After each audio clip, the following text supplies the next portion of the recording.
ಚಳಿಗಾಲದಲ್ಲಿ ಮಂಡಿ ನೋವು, ಸೊಂಟ ನೋವು ಹೆಚ್ಚಾಗಲು ಕಾರಣ ಕೀಲುಗಳಲ್ಲಿ ರಕ್ತ ಸಂಚಾರವು ಕಡಿಮೆಯಾಗುವುದರಿಂದ ಸ್ನಾಯುಗಳು ಬಿಗಿಯಾಗಿ ಹೆಚ್ಚು ನೋವು ಉಂಟು ಮಾಡುತ್ತದೆ. ಅಮೃತ್ ನೋನಿ ಆರ್ಥೋ ಪ್ಲಸ್ ರಕ್ತ ಸಂಚಾರವನ್ನು ಸರಾಗಗೊಳಿಸಿ, ಸ್ನಾಯುಗಳನ್ನು ಸಡಿಲಗೊಳಿಸಿ, ನೋವನ್ನು ಕಡಿಮೆ ಮಾಡುತ್ತದೆ. 3 ತಿಂಗಳಲ್ಲೇ ಇದರ ಫಲಿತಾಂಶವನ್ನ ತಿಳಿದುಕೊಳ್ಳುವಿರಿ. ಅಮೃತ್ ನೋನಿ ಆರ್ಥೋ ಪ್ಲಸ್ ಲಕ್ಷಾಂತರ ಜನರು ಬಳಸಿ ನೋವುರಹಿತ ಜೀವನ ನಡೆಸುತ್ತಿದ್ದಾರೆ. ಬಂಧುಗಳೇ ನಮಸ್ಕಾರ, ಹೇಗಿದ್ರೆ ನೀವೆಲ್ಲರೂ? ನಾನು ಸುಬ್ರಹ್ಮಣ್ಯ ಎಸ್ ಹಂಡಿಗೆ. ಬಂಧುಗಳೇ, ಅಣ್ಣಾಮಲೈ ನಮ್ಮ ರಾಜ್ಯದಲ್ಲಿ IPS ಅಧಿಕಾರಿಯಾಗಿದ್ದಾಗ ಒಳ್ಳೆ ಹೆಸರನ್ನ ಮಾಡಿದಂಥವರು ಅಣ್ಣಾಮಲೈ. ಇದ್ದಕ್ಕಿದ್ದ ಹಾಗೆ IPS ಹುದ್ದೆಯಿಂದ ನಿರ್ಗಮಿಸ್ತಾರೆ, ರಾಜಕಾರಣಕ್ಕೆ ಎಂಟ್ರಿ ಕೊಡ್ತಾರೆ. ಈಗ ಇರುವಂತಹ ಪ್ರಶ್ನೆ ಏನಪ್ಪಾ ಅಂದ್ರೆ, IPS ಅಂದ್ರೆ ಅದು ಸಾಮಾನ್ಯವಾದಂಥ ಹುದ್ದೆ ಅಲ್ಲವೇ ಅಲ್ಲ. ಅಂತಹ IPS ಹುದ್ದೆಯನ್ನ ತೊರೆದಿದ್ದಕ್ಕೆ ಅಣ್ಣಾಮಲೈ ತಾವು ಅಂದುಕೊಂಡಿದ್ದನ್ನ ಸಾಧಿಸೋಕೆ ಸಾಧ್ಯ ಆಯ್ತಾ ಅಂದ್ರೆ ಇಲ್ಲ ಎನ್ನುವಂಥ ಉತ್ತರ ಸಿಗುತ್ತೆ. ನಿಮ್ಗೇನನ್ಸುತ್ತೆ ಅದನ್ನು ಕಮೆಂಟ್ ಬಾಕ್ಸಲ್ಲಿ ಮೆನ್ಷನ್ ಮಾಡಿ. ಯಾಕೆ ಈ ಪ್ರಶ್ನೆಯನ್ನು ನಿಮ್ಮ ಮುಂದೆ ಇಟ್ಟೆ ಅಂದರೆ, ಅಣ್ಣಾಮಲೈ BJP ರಾಜ್ಯಾಧ್ಯಕ್ಷರಾಗಿದ್ದರು. ಆ ಸ್ಥಾನದಿಂದ ಅವರನ್ನ ಕಿತ್ತು ಹಾಕಲಾಯಿತು ಅಥವಾ ತೆಗೆಯಲಾಯಿತು. ಅದಾದ ನಂತರ ಕೇಂದ್ರದಲ್ಲಿ ಯಾವುದೋ ಹುದ್ದೆ ಕೊಡ್ತಾರೆ ಎನ್ನುವಂಥ ಮಾತುಗಳು ಕೇಳಿಬರ್ತಾ ಇತ್ತು. ಆದರೆ ಅಂತಹ ಬೆಳವಣಿಗೆ ಯಾವುದೂ ಕೂಡ ಆಗಲಿಲ್ಲ. ಅದಾದ ನಂತರ ಪಕ್ಷದಲ್ಲಿ ಇನ್ನೂ ಯಾವುದಾದ್ರೂ ಉನ್ನತ ಸ್ಥಾನಮಾನಗಳನ್ನು ಕೊಡಬಹುದು ಎನ್ನುವಂಥ ಚರ್ಚೆಯೆಲ್ಲವೂ ಕೂಡ ನಡೀತಾ ಇತ್ತು. ಆದರೆ ಸದ್ಯ BJPಯಲ್ಲಿ ಅವರ ಸ್ಥಾನಮಾನ ಹೇಗಿದೆ ಅಂದರೆ ಸಂಪೂರ್ಣ ಮೂಲೆಗುಂಪಾದ ರೀತಿಯಲ್ಲಿ ಕಾಣಿಸ್ತಾ ಇದ್ದಾರೆ. ಒಂದು ಸಮಯದಲ್ಲಿ ತಮಿಳುನಾಡು BJP ಅಂದರೆ ಅಣ್ಣಾಮಲೈ ಅಂದರೆ ತಮಿಳುನಾಡು BJP ಅನ್ನೋಷ್ಟರ ಮಟ್ಟಿಗೆ ಮಾತುಗಳು ಕೇಳಿ ಬರ್ತಾ ಇತ್ತು. ಆದರೆ ಈಗ ತಮಿಳುನಾಡು BJPಯಲ್ಲಿ ಅಣ್ಣಾಮಲೈ ಇದ್ದಾರೆ ಅನ್ನೋದನ್ನೇ ಅದೆಷ್ಟೋ ಮಂದಿ ಮರೆತು ಬಿಟ್ಟಿದ್ದಾರೆ. IPS ಹುದ್ದೆಯನ್ನು ತೊರೆದು ಒಂದಷ್ಟು ಕನಸುಗಳನ್ನು ಕಟ್ಟಿಕೊಂಡು ರಾಜಕಾರಣಕ್ಕೆ ಎಂಟ್ರಿ ಕೊಟ್ಟಂಥ ಅಣ್ಣಾಮಲೈ ಸ್ಥಿತಿ ಈಗ ಹೀಗಿದೆ. ಯಾಕೆ ಮತ್ತೊಮ್ಮೆ ಅಣ್ಣಾಮಲೈ ವಿಚಾರವನ್ನು ಪ್ರಸ್ತಾಪ ಮಾಡಿದೆ ಅಂದರೆ, ಅಣ್ಣಾಮಲೈ ಇವತ್ತು ಪ್ರಮುಖ ನಿರ್ಧಾರವೊಂದನ್ನು ತೆಗೆದುಕೊಂಡಿದ್ದಾರೆ. ನಿಮಗೆ ಗೊತ್ತಿರುವ ಹಾಗೆ ಸ್ವಲ್ಪ ದಿನಗಳಲ್ಲಿ ತಮಿಳುನಾಡು ಚುನಾವಣೆ ಇದೆ. ತಮಿಳುನಾಡು ಮಾತ್ರ ಅಲ್ಲ, ಒಟ್ಟಾರೆ 4 ರಾಜ್ಯ, ಒಂದು ಕೇಂದ್ರಾಡಳಿತ ಪ್ರದೇಶ. ಅದರಲ್ಲಿ ತಮಿಳುನಾಡು ಕೂಡ ಬಹಳ ಕುತೂಹಲವನ್ನು ಮೂಡಿಸಿದೆ. ಹೀಗಿರುವಾಗಲೇ ಅಣ್ಣಾಮಲೈ ತಮಿಳುನಾಡು BJPಗೆ ಶಾಕ್ ಕೊಟ್ಟಿದ್ದಾರೆ. ಅವರಿಗೆ 6 ವಿಧಾನಸಭಾ ಕ್ಷೇತ್ರಗಳ ಚುನಾವಣಾ ಉಸ್ತುವಾರಿಯನ್ನು ಕೊಡಲಾಗಿತ್ತು. ಆದರೆ ಇದೀಗ ಆ ಉಸ್ತುವಾರಿ ಸ್ಥಾನಕ್ಕೆ ರಾಜೀನಾಮೆಯನ್ನು ಕೊಟ್ಟಿದ್ದಾರೆ. ಹಾಗೆ ಚುನಾವಣೆಗೆ ಸ್ಪರ್ಧೆ ಮಾಡ್ತೀರಾ ಎನ್ನುವಂಥ ಪ್ರಶ್ನೆ ಎದುರಾಯಿತು. ಅದಕ್ಕೆ ಸಂಬಂಧಪಟ್ಟ ಹಾಗೆ ಕೂಡ ಸ್ಪಷ್ಟ ಉತ್ತರ ಕೊಟ್ಟಿಲ್ಲ. ಹೆಚ್ಚು ಕಡಿಮೆ ಚುನಾವಣೆಗೆ ಸ್ಪರ್ಧಿಸುವಂಥ ಸಾಧ್ಯತೆಗಳು ತೀರಾ ಕಡಿಮೆ ಇದೆ ಎನ್ನುವಂಥ ಮಾತುಗಳು ಕೇಳಿ ಬರ್ತಾ ಇದೆ. ಅಷ್ಟು ಮಾತ್ರ ಅಲ್ಲ, ಅಣ್ಣಾಮಲೈ ಹೆಚ್ಚು ಕಡಿಮೆ BJPಯಿಂದಲೇ ಹೊರ ಹೋಗಬಹುದು ಎನ್ನುವಂಥ ಚರ್ಚೆ ಇದೆ. ಅಥವಾ ರಾಜಕಾರಣದಿಂದಲೇ ಒಂದಷ್ಟು ವರ್ಷಗಳ ಕಾಲ ದೂರ ಉಳಿಯುವಂಥ ಸಾಧ್ಯತೆ ಇದೆ ಎನ್ನುವಂಥ ಮಾತುಗಳು ಕೂಡ ಇದೆ. ಯಾಕೆ ಅಣ್ಣಾಮಲೈಗೆ ಇಂತಹ ಸ್ಥಿತಿ ಎದುರಾಯಿತು ಅಂತ ನಾವು ಗಮನಿಸ್ತಾ ಹೋಗೋದಾದರೆ, ಅಣ್ಣಾಮಲೈ ಪ್ರಮುಖವಾಗಿ ಈ ಸಾಂಪ್ರದಾಯಿಕ ರಾಜಕಾರಣವನ್ನು ವಿರೋಧಿಸಿದ್ರು. ಅದಾದ ನಂತರ ಕುಟುಂಬ ರಾಜಕಾರಣಕ್ಕೆ ಕಟುವಾದಂಥ ಟೀಕೆಯನ್ನು ಮಾಡ್ತಾ ಇದ್ರು. ಹಾಗೆ ಒಂದಷ್ಟು ಬೇರೆ ರೀತಿಯಾದಂಥ ರಾಜಕಾರಣದ ಬದಲಾಗಿ ಇನ್ನೊಂದೇನೋ ಮಾಡಬೇಕು ಎನ್ನುವಂಥ ಪ್ರಯತ್ನವನ್ನು ಅಣ್ಣಾಮಲೈ ನಮ್ಮ ಕಣ್ಣಿಗೆ ಕಾಣುವ ರೀತಿಯಲ್ಲಿ ಪಡ್ತಾ ಇದ್ರು.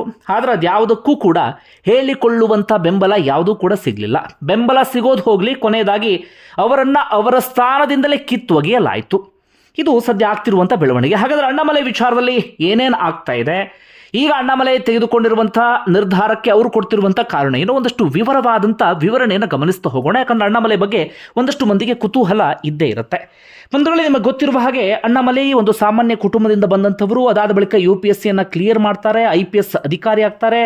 2019ರಲ್ಲಿ ಇದ್ದಕ್ಕಿದ್ದ ಹಾಗೆ ತಮ್ಮ ಹುದ್ದೆಗೆ ರಾಜೀನಾಮೆಯನ್ನು ಕೊಡ್ತಾರೆ. ಅದಕ್ಕೂ ಮುನ್ನ ಕರ್ನಾಟಕದಲ್ಲಿ ಬೇರೆ ಬೇರೆ ಕಡೆಗಳಲ್ಲಿ ಕೆಲಸ ಮಾಡಿದ್ರು. ಕೆಲಸ ಮಾಡೋ ಸಂದರ್ಭದಲ್ಲಿ ಒಳ್ಳೆ ಹೆಸರನ್ನು ಕೂಡ ಮಾಡಿದ್ರು. ಅದಾದ ಬಳಿಕ 2020ರ ಸಂದರ್ಭದಲ್ಲಿ ದಿಢೀರ್ ಅಂತ ಹೇಳಿ BJPಗೂ ಕೂಡ ಸೇರ್ಪಡೆ ಆಗ್ತಾರೆ. BJPಗೆ ಸೇರ್ಪಡೆಯಾಗಿ ಕೆಲವು ಸಮಯದಲ್ಲಿ BJPಯಲ್ಲಿ ಹಂತವಾಗಿ ಬೆಳೀತಾ ಹೋಗ್ತಾರೆ. ನೋಡ್ತಾ ಇದ್ದ ಹಾಗೆ ಎಲ್ಲಿವರೆಗೆ ಅಂದರೆ BJP ರಾಜ್ಯಾಧ್ಯಕ್ಷ ಹುದ್ದೆಯನ್ನು ಕೂಡ ಅಲಂಕರಿಸ್ತಾರೆ. ಆಗ ಒಂದಷ್ಟು ಜನ ಮಾತಾಡಿದರು, IPS ಹುದ್ದೆ ತೊರೆದಕ್ಕೂ ಸಾರ್ಥಕ ಆಯಿತು ನೋಡಿ, ಒಂದೊಳ್ಳೆ ಹುದ್ದೆಯನ್ನು ಅಲಂಕರಿಸಿದ್ದಾರೆ, ರಾಜಕಾರಣದಲ್ಲಿ ಏನಾದರೂ ಬದಲಾವಣೆಯನ್ನು ಮಾಡಬಹುದು ಅಥವಾ ಹೊಸ ರಾಜಕಾರಣವನ್ನು ಯುವ ಜನತೆಗೆ ಪರಿಚಯಿಸಬಹುದು. ಈ ರೀತಿಯಾಗಿ ಒಂದಷ್ಟು ಮಾತುಗಳೆಲ್ಲವೂ ಕೂಡ ಕೇಳಿ ಬರ್ತಾ ಇತ್ತು.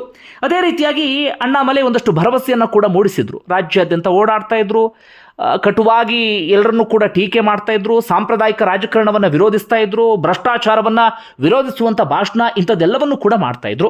ಹೀಗಿದ್ದಾಗಲೇ ಅಣ್ಣಾಮಲೈ BJPಯಲ್ಲಿ ಹಂತವಾಗಿ ಬೆಳೀತಾನೆ ಹೋಗ್ತಾರೆ. ಬರ್ತಾ ನಿಧಾನಕ್ಕೆ ಆಗಾಗ ಈ ಸಾಂಪ್ರದಾಯಿಕ ರಾಜಕಾರಣಕ್ಕೆ ಕಾಂಪ್ರೂವ್ ಆಗುವ ರೀತಿಯಲ್ಲೂ ಕೂಡ ಕಾಣಿಸ್ತಾ ಇದ್ರು. ಅಂದರೆ ರಾಜಕಾರಣಿಗಳು ಯಾವ ರೀತಿಯಾಗಿ ಒಂದಷ್ಟು ಡ್ರಾಮಾ ಮಾಡ್ತಾರೆ, ರಾಜಕಾರಣಿಗಳ ನಾಟಕೀಯ ಭಾಷಣ, ಅದು ಕೂಡ ಆಗಾಗ ಅಣ್ಣಾಮಲೈರಲ್ಲೂ ಕೂಡ ಕಂಡು ಬರ್ತಾ ಇತ್ತು. ಆಗಲೂ ಒಂದಷ್ಟು ಜನ ಮಾತಾಡ್ತಾ ಇದ್ರು, ಅಣ್ಣಾಮಲೈ ಕೂಡ ಬೇರೆ ರಾಜಕಾರಣಿಗಳ ರೀತಿಯಲ್ಲಿ ಆಗ್ತಿರುವ ರೀತಿಯಲ್ಲಿ ಕಾಣಿಸ್ತಿದೆ ಅಂತ. ಆದರೆ ಒಮ್ಮೊಮ್ಮೆ ಅನಿಸ್ತಾ ಇತ್ತು ಇದು ಅನಿವಾರ್ಯವೂ ಕೂಡ ಆಗಿರಬಹುದು ಅಣ್ಣಾಮಲೈ ಅವರಿಗೆ ಅಂತೇಳಿ. ಒಟ್ಟಾರೆಯಾಗಿ ಅಣ್ಣಾಮಲೈ ಆ ರಾಜಕೀಯ ಜರ್ನಿ ಎಲ್ಲವೂ ಕೂಡ ಸುಸೂತ್ರವಾಗಿ ಮುಂದುವರಿತಾನೆ ಇತ್ತು. ಒಂದಷ್ಟು ಮಂದಿ ಬಿಜೆಪಿಯಲ್ಲಿ ಇರುವಂಥವರೇ ಅಣ್ಣಾಮಲೈರನ್ನ ವಿರೋಧಿಸ್ತಾನೂ ಕೂಡ ಇದ್ರು. ಯಾಕಂದರೆ ತಮಿಳುನಾಡಿನ ಆ ಸಾಂಪ್ರದಾಯಿಕ ರಾಜಕಾರಣ ಏನಿದೆ ಅದರಲ್ಲೂ ಪ್ರಮುಖವಾಗಿ DMK ಹಾಗೆ ADMK ಎರಡನ್ನೂ ಕೂಡ ಕಟುವಾಗಿ ವಿರೋಧಿಸ್ತಾ ಇದ್ದಂಥವ್ರು ಅಣ್ಣಾಮಲೈ. ಅದಾದ ನಂತರ ಅಣ್ಣಾಮಲೈ ಮೊದಲು ಮಾಡಿದಂಥ ಕೆಲಸ ಏನಪ್ಪ ಅಂದರೆ ಬಿಜೆಪಿ ಹಿಂದಿನಿಂದಲೂ ಕೂಡ ADMK ಜೊತೆಗೆ ಮೈತ್ರಿ ಮಾಡಿಕೊಂಡು ತಮಿಳುನಾಡಲ್ಲಿ ಚುನಾವಣೆಗೆ ಸ್ಪರ್ಧೆಯನ್ನು ಮಾಡ್ತಾ ಇತ್ತು. ಮೊದಲು ಅವರು ADMK ಜೊತೆಗಿನ ಮೈತ್ರಿಯನ್ನ ಕಡಿದುಕೊಳ್ತಾರೆ.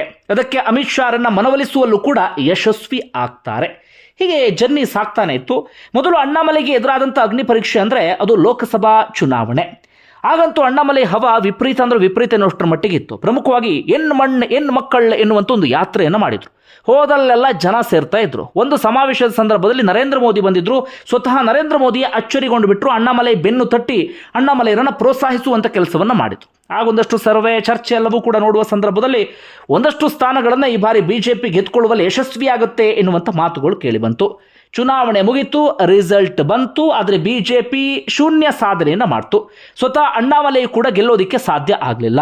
ಆದರೆ ಬಿಜೆಪಿಗೆ ಒಂದು ಗಟ್ಟಿ ಅಡಿಪಾಯವನ್ನು ಹಾಕಿಕೊಡುವಲ್ಲಿ ಅಣ್ಣಾಮಲೈ ಯಶಸ್ವಿ ಆದ್ರು ಅಂತ ಅನಿಸ್ತಾ ಇತ್ತು. ಒಂದಷ್ಟು ವಿಶ್ಲೇಷಕರು ಕೂಡ ಹಾಗೆ ಹೇಳ್ತಾ ಇದ್ರು. ಕಾರಣ ಏನಪ್ಪ ಅಂದರೆ ಲೋಕಸಭಾ ಚುನಾವಣೆಯಲ್ಲಿ ಬಿಜೆಪಿ 18% ವೋಟ್ ಶೇರನ್ನು ಪಡೆಯುತ್ತೆ. ಅದೇ ADMK ಕೇವಲ 8% ಪಡೆಯುತ್ತೆ.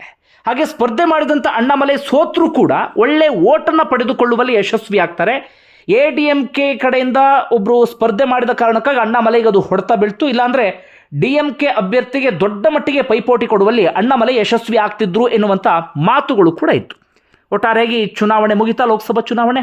ಅಣ್ಣಾಮಲೈ ಮುಂದಿನ ವಿಧಾನಸಭಾ ಚುನಾವಣೆ ಅಂದರೆ ಈಗ ಬರ್ತಿದ್ದಿಲ್ಲ ಚುನಾವಣೆ, ಅದಕ್ಕೆ ತಯಾರಿಯನ್ನು ಮಾಡ್ಕೊಳ್ತಿರ್ತಾರೆ. ಬಹಳ ಉತ್ಸಾಹದಲ್ಲಿರ್ತಾರೆ ಅಣ್ಣಾಮಲೈ. ಪಕ್ಷವನ್ನು ಕೂಡ ಸಂಘಟಿಸ್ತಾ ಇರ್ತಾರೆ.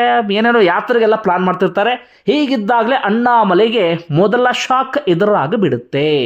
ಏನು ಅಂದರೆ ಯಾರನ್ನ ವಿರೋಧಿಸಿದ್ರು ಅಣ್ಣಾಮಲೈ ಅಂದರೆ ADMKಯನ್ನ, ಅದೇ ADMK ಜೊತೆಗೆ ಮೈತ್ರಿಗೆ ಬಿಜೆಪಿ ಪ್ಲಾನ್ ಅನ್ನು ಮಾಡಿಕೊಳ್ಳುತ್ತೆ.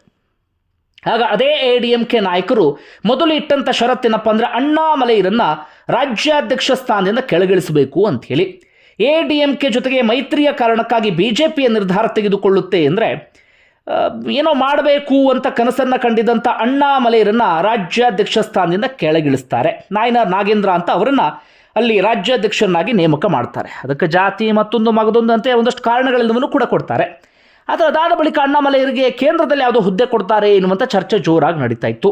ಒಂದು ಹಂತಕ್ಕಂತೂ ಬಿಜೆಪಿ ರಾಷ್ಟ್ರಾಧ್ಯಕ್ಷರನ್ನಾಗಿ ನೇಮಕ ಮಾಡಬಹುದು ಎನ್ನುವಂಥ ಮಾತುಗಳು ಕೂಡ ಇತ್ತು. ಅಣ್ಣಾಮಲೈ ಕೂಡ ವೆಯ್ಟ್ ಮಾಡಿದ್ರು. ಆದರೆ ಅಂಥದ್ದೇನೂ ಕೂಡ ಆಗಲಿಲ್ಲ.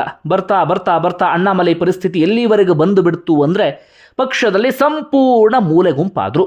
ಪಕ್ಷದ ಎಲ್ಲ ನಿರ್ಧಾರವನ್ನು ತೆಗೆದುಕೊಳ್ತಿದ್ದಂಥ ಅಣ್ಣಾಮಲೈ ಅದಾದ ಬಳಿಕ ಪಕ್ಷದಲ್ಲೇ ಕಾಣದ ರೀತಿಯ ಹಂತಕ್ಕೆ ಹೋಗಿಬಿಟ್ರು. ಹೀಗಾಗಿ ಎಲ್ಲವನ್ನು ಸಹಿಸಿಕೊಂಡಿದ್ದಂಥ ಅಣ್ಣಾಮಲೈ ಇತ್ತೀಚೆಗಷ್ಟೇ ಕೊಯ್ಮುತ್ನಲ್ಲಿ ಮಾತಾಡುವಾಗ ಬಹಿರಂಗವಾಗಿ ಸಿಡಿದೆದ್ದು ಬಿಟ್ಟಿದ್ರು. ಒಂದಷ್ಟು ವಿಚಾರವನ್ನು ಅವರು ಆ ಸಂದರ್ಭದಲ್ಲಿ ಪ್ರಸ್ತಾಪ ಮಾಡಿದರು. ಆಗಲೂ ಕೂಡ ಒಂದಷ್ಟು ಮಾತುಗಳು ಕೇಳಿ ಬಂದಿತ್ತು. ಬಿಜೆಪಿಗೆ ಏನೋ ಗುಡ್ ಬೈ ಹೇಳ್ತಾರೆ ಅಂತ. ಆಗ ಅಣ್ಣಾಮಲೈ ಹೇಳಿದ್ದೇನಪ್ಪ ಅಂದರೆ, ನಾನು ಪಕ್ಷದಲ್ಲಿ ಉಳಿಯಲು ಬಯಸಿದ್ರೆ ಇರ್ತೇನೆ, ಇಲ್ಲದೆ ಇದ್ರೆ ನಾನು ಕೃಷಿಗೆ ಮರಳ್ತೇನೆ. ಸಮಯ ಬಂದಾಗ ನಾನು ಮಾತಾಡ್ತೇನೆ. ಹಣೆಗೆ ಗನ್ನಿಟ್ಟು ಪಕ್ಷದಲ್ಲಿ ಉಳಿಸ್ಕೊಳ್ಳೋದಕ್ಕೆ ಸಾಧ್ಯ ಇಲ್ಲ. ಒಂದಷ್ಟು ಕಾರಣಕ್ಕಾಗಿ ಪಕ್ಷದಲ್ಲಿ ಉಳ್ಕೊಂಡಿದ್ದೇನೆ, ನನಗೂ ಟೈಮ್ ಬರುತ್ತೆ ಎನ್ನುವ ರೀತಿಯಲ್ಲಿ ಅಣ್ಣಾಮಲೈ ಆಗ ಮಾತನಾಡಿದರು. ಅದಾದ ನಂತರ ಅಣ್ಣಾಮಲೈ ಹೆಚ್ಚಾಗಿ ಎಲ್ಲೂ ಕೂಡ ಕಾಣಿಸ್ಕೊಳ್ತಾ ಇರಲಿಲ್ಲ. ಆಗಾಗ ಒಂದಷ್ಟು ವಿಚಾರಗಳಿಗೆ ಪ್ರತಿಕ್ರಿಯೆ ಅಂಥದ್ದೆಲ್ಲವನ್ನು ಕೂಡ ಕೊಡ್ತಾ ಇದ್ರು. ಹೀಗಿರುವಾಗಲೇ ಈಗ ಮತ್ತೊಂದು ಪ್ರಮುಖ ಬೆಳವಣಿಗೆ ಆಗಿದೆ. ನಾನು ಆರಂಭದಲ್ಲಿ ಪ್ರಸ್ತಾಪ ಮಾಡಿದ ರೀತಿಯಲ್ಲಿ ಅಣ್ಣಾಮಲೈಗೆ ಚುನಾವಣಾ ಉಸ್ತುವಾರಿ ಜವಾಬ್ದಾರಿಯನ್ನಾಗಿ 6 ವಿಧಾನಸಭಾ ಕ್ಷೇತ್ರಗಳನ್ನು ನೀಡಲಾಗಿತ್ತು. ಅಣ್ಣಾಮಲೈ ಇವತ್ತು ಇದ್ದಕ್ಕಿದ್ದ ಹಾಗೆ ಆ ಉಸ್ತುವಾರಿಗೆ ರಾಜೀನಾಮೆಯನ್ನು ಕೊಟ್ಟಿದ್ದಾರೆ.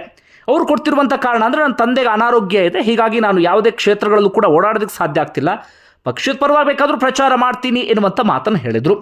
ಆದರೆ ಇದು ಅಂದರೆ ನಿಜವಾಗ್ಲೂ ಸರಿಯಾದಂಥ ಕಾರಣವಾ ಅಥವಾ ಅಣ್ಣಾಮಲೈಗೆ ಏನಾದರೂ ಅಸಮಾಧಾನ ಇದೆಯಾ ಇಂಥ ಒಂದಷ್ಟು ಮಾತುಗಳೆಲ್ಲವೂ ಕೂಡ ಕೇಳಿ ಬರ್ತಾ ಇದೆ.